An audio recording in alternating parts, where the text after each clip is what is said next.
ନମସ୍କାର, ରାମ ରାମ।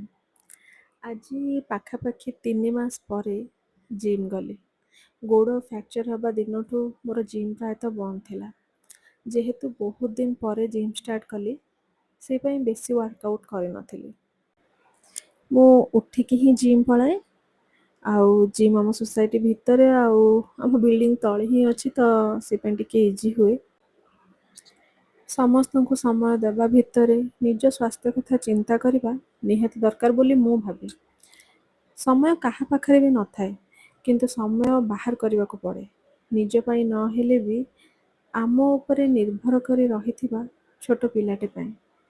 ଆମର କିଛି ବି ହେଲେ ସେମାନେ ବେଶୀ ଆଫେକ୍ଟ ହୁଅନ୍ତି, ନୁହେଁ?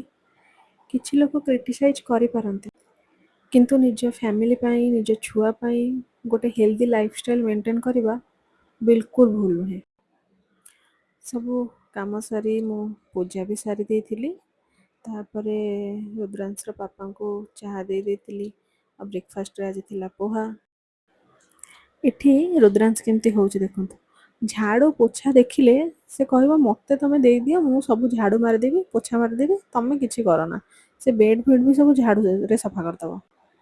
ତାପରେ ଲଞ୍ଚ ଟାଇମ୍ ହେଇଯାଇଥିଲା, ସେଇ ପାଇଁ ସମସ୍ତଙ୍କ ପାଇଁ ଲଞ୍ଚ ରେଡ଼ି କରିଦେଇଥିଲି। ମୁଁ ବି ଲଞ୍ଚ କରିଦେଇଥିଲି।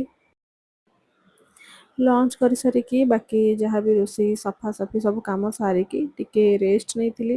ତାପରେ ଉଠିକି ମୋତେ ଟିକେ ଏଡ଼ିଟିଂ ବାକି ଥିଲା, ତାକୁ ସବୁ ସାରିବାର ଥିଲା। ଟିକେ ଜଲ୍ଦି ଜଲ୍ଦି କରୁଥିଲି, କାହିଁକିନା ଆଜି ସୋମବାର ଯେହେତୁ ଆମକୁ ମନ୍ଦିର ଯିବାର ଥିଲା। ଆଉ ବାଟରେ ଯାଉ ଯାଉ ରୁଦ୍ରାଂଶ ତା ଦାଦି ପାଖରେ ଶୋଇପଡ଼ିଥିଲା। ଆମେ ଆସିଯାଇଥିଲୁ ମନ୍ଦିର, ସୋମବାର ବୋଲି ମନ୍ଦିର ଟିକେ ଭିଡ଼। ଆଉ ମୋତେ ରାତିରେ ବେଶୀ କିଛି ଖାଇବାକୁ ଇଚ୍ଛା ନଥିଲା, ସେଇପାଇଁ ମୁଁ ସୁପ୍ ପିଇକି ହିଁ ଶୋଇଯାଇଥିଲି।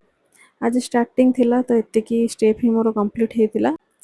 ଆଜି ପାଇଁ ଏତିକି ଥିଲା। ଯଦି ଭିଡ଼ିଓ ଭଲ ଲାଗିବ ତାହେଲେ ସବସ୍କ୍ରାଇବ୍ ନିଶ୍ଚୟ କରିବେ। ରହିଲି, ନମସ୍କାର।